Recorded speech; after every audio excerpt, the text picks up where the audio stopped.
Hertz, they made a weight loss pill for $49, which landed them in a lot of legal trouble and a lawsuit from the official drug maker.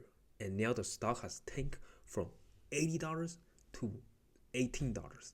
Is it time to sell the stock or continue to hold? Well, welcome back to the show, and today we're gonna look at exactly what happening to Hans and Hers and look at some of the details of Hans and Her and the legal trouble. And at the end, I'm gonna give him my opinions on what's gonna happen next. So, the telehealth provider Hans and Hers announced the semaglutide pill on February the 5th for $49, which is a copycat ingredient of the Wegovy weight loss pill, which is debated at January the 5th at $149. They literally released this at the same day. So, Hans and Hers had to immediately put the brake on the sales because of the amid the potential legal action from top health official who said the drug violates U.S. regulatory laws. So on February the 6th, the Department of Health and Human Resources and General Counsel Mike Stewart announced on X that he would refer the compounded drug to the Department of Justice (DOJ) for potential violation of the Federal Drug and Cosmetic Act. So Hans and Her, after they heard about the news, they immediately stopped the sale of the compounded semaglutide, and their response is, "We remain committed to the millions of Americans who depend on us for access to safe, affordable, and personalized care." And they basically said after talking to the industries, they decided to halt the sales. So what I think of it is basically Hans and Hers is kind of trying to make a kind of like a great value brand from Walmart, right? But great value, they have a lot of knockoff of official brands, but selling at lower price, but exact same ingredient. And the official Novo Nordic, they don't like that. They think that you're infringing the trademark. And one of the main reasons that they got in trouble is the way they market the pill, which is same ingredient as Wegovy. And Wegovy, as you know, is FDA approved pill. So Hans and Her is marketing as same ingredient as Wegovy, but at the same time, the semaglutide compounded pill is not FDA approved. So that's kind of the reason that it landed them in hot water. And I think that they definitely did not think this through about kind of releasing a pill and kind of releasing the pill in a market that is very competitive and very hard to navigate, especially pharmaceutical, and you're marketing it as a approved FDA. Yeah, I think it's not a great way to start like the year, because the weight loss segment for Hans and Her is pretty big, about 30% last time I checked. You could check the numbers.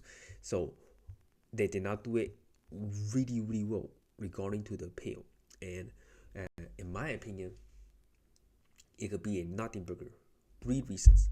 First reason is it takes a long time for the court to get like an official ruling, so 1 or 2 years. So in 1 or 2 years, if they decide actually get the ruling, the stock might already recover and people might have forgot about it, like that oopsie. In 1 or 2 years, nobody really remember it, right? Second reason, they have a lot of cash in their hands. They're not really dropping any cash. They are profitable business, right? Profitable, and they're really good at marketing.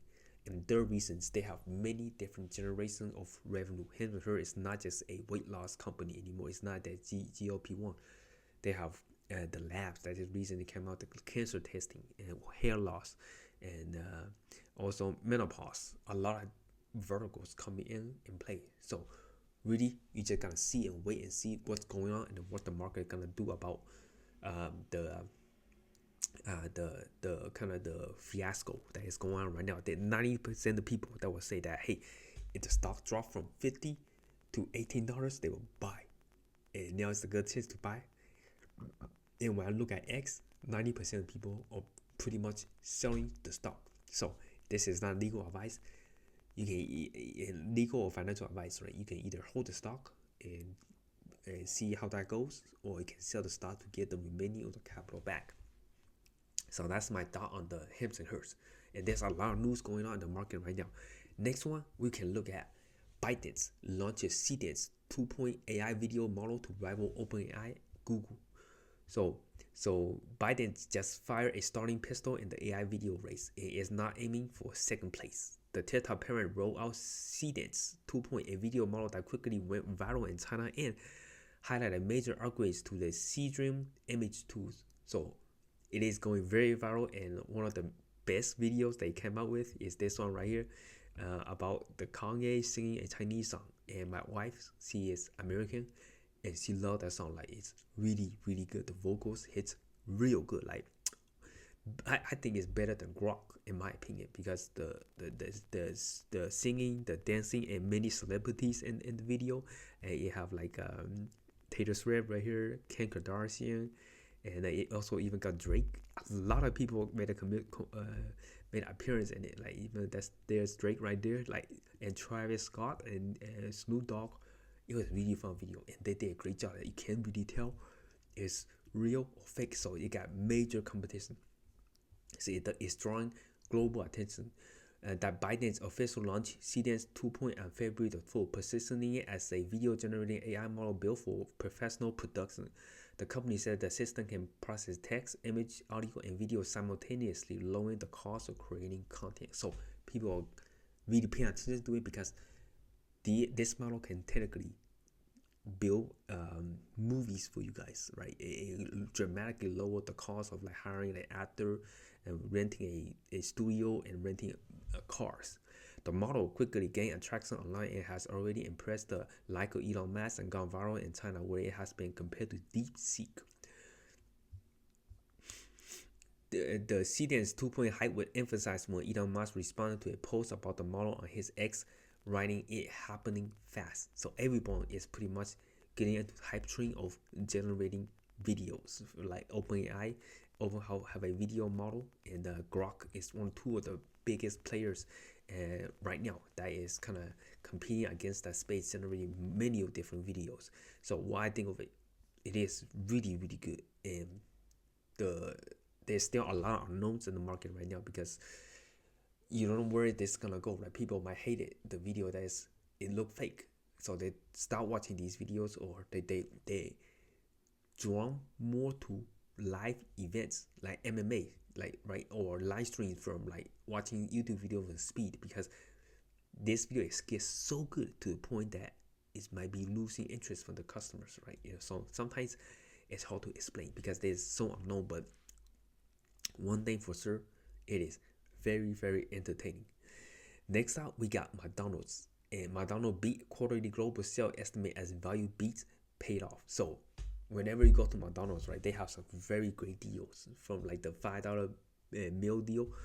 It's getting a lot of people back into McDonald's. So Q4 global same-store sales rise 5.7%, beating 3.7% estimate. So it's a really good.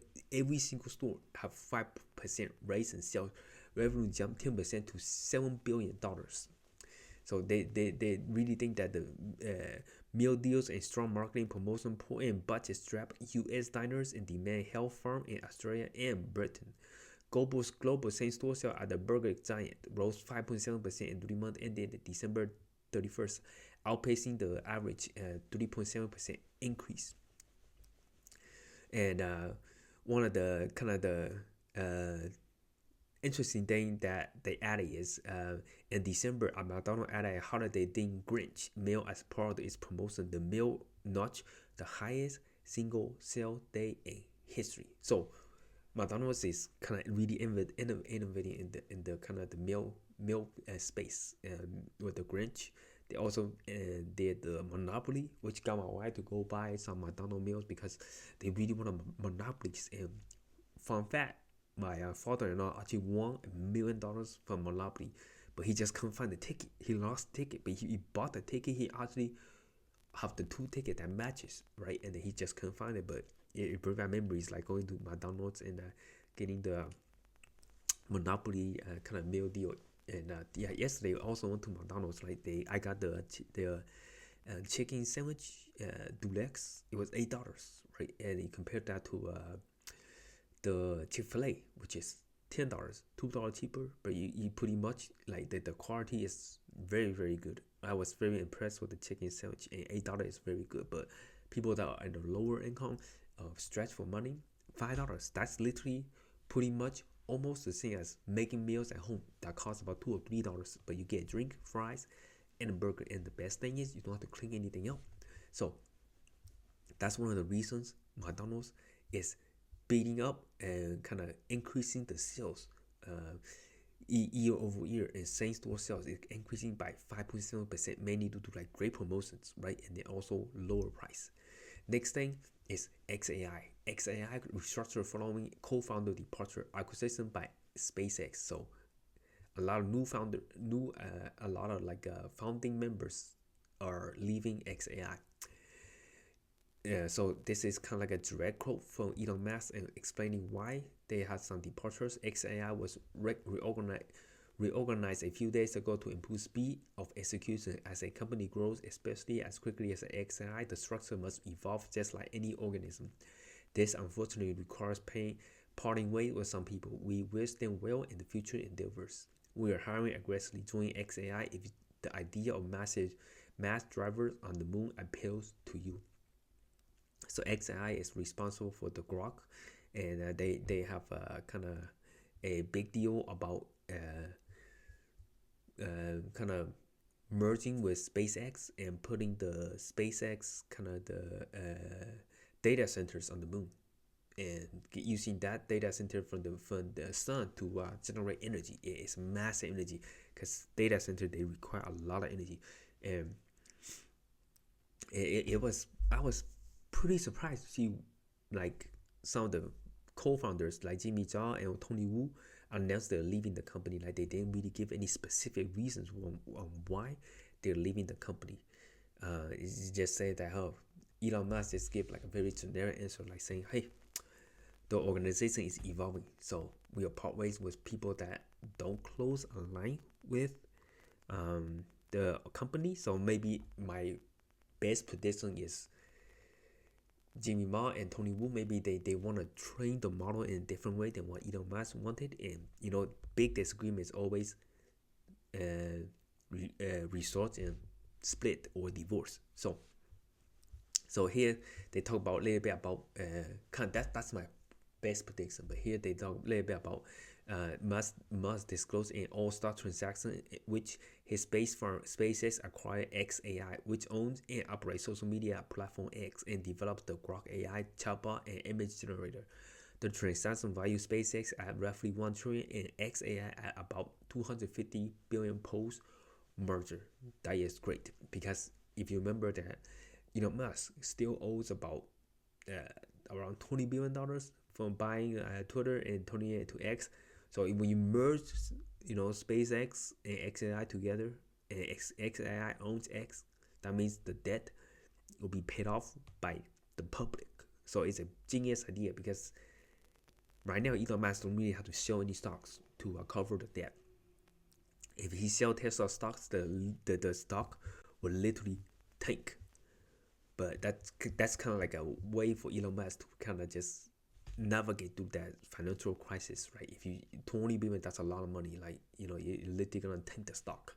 So merging XAI with SpaceX, with a lot of interest right now in SpaceX IPO, it's gonna really help Elon Musk about kind of the debt that they are kind of offering. So we're just gonna keep an eye on it and see what's going on right now with SpaceX and XAI. And now they're restructuring. They probably have a lot of new models coming out to compete with others, like the Cdance right here, Cdance 2.0 AI generation model, and see what's gonna be played for next.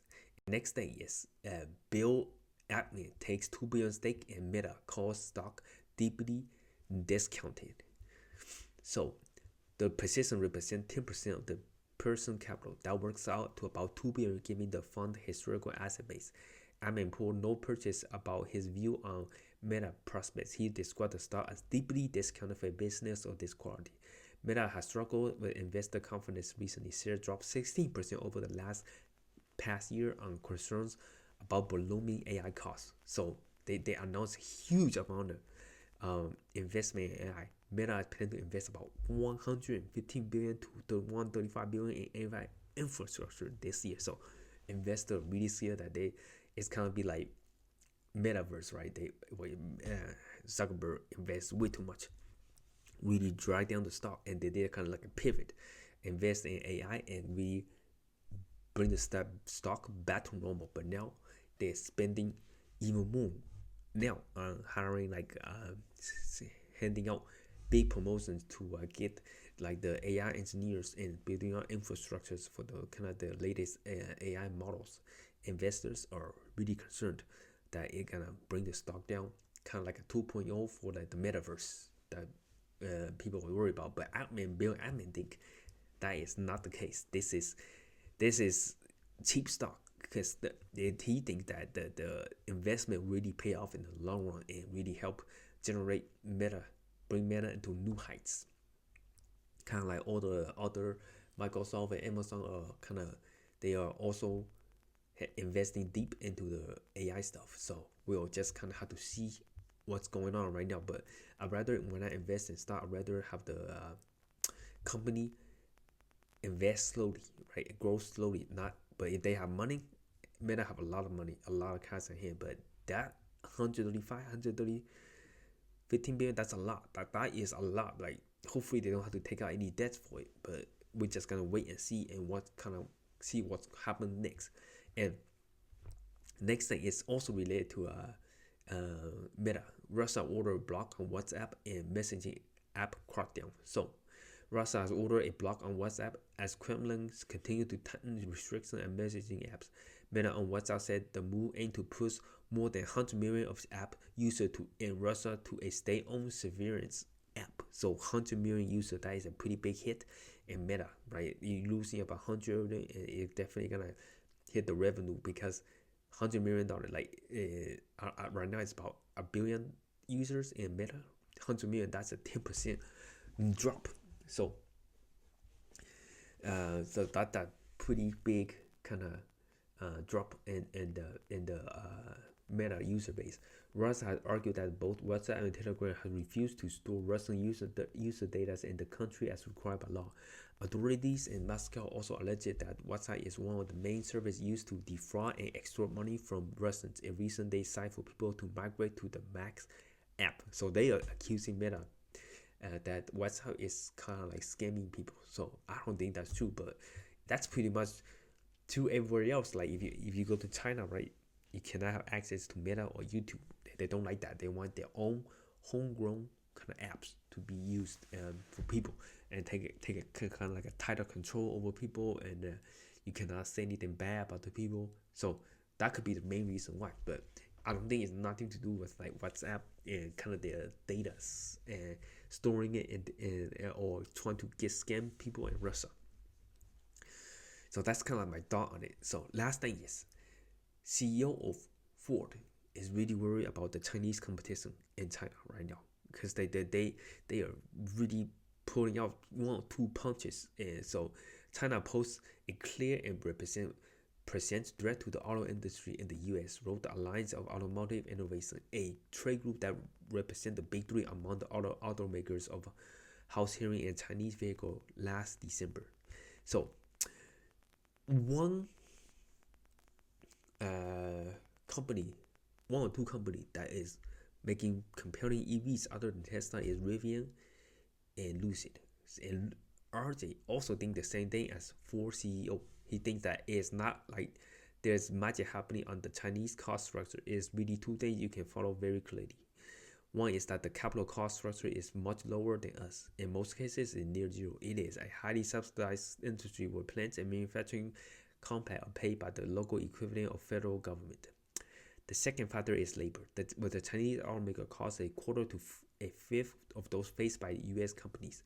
So RJ think that Chinese, they make really good cars is because they are subsidized by the local government, right? And then the labor cost is very, very low. So if you can get that 2 ingredients together, you can make a very compelling car compared to U.S.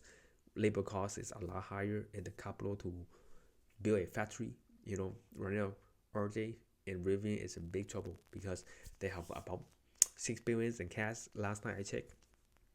and they're building like a factory in Georgia, which will cost about $5 billion. But the main thing for Raven, if they want to achieve profitability, yes, they need to get R2 out and get that slow down the cash burn. And here they told a little bit about how competitive Chinese vehicles are.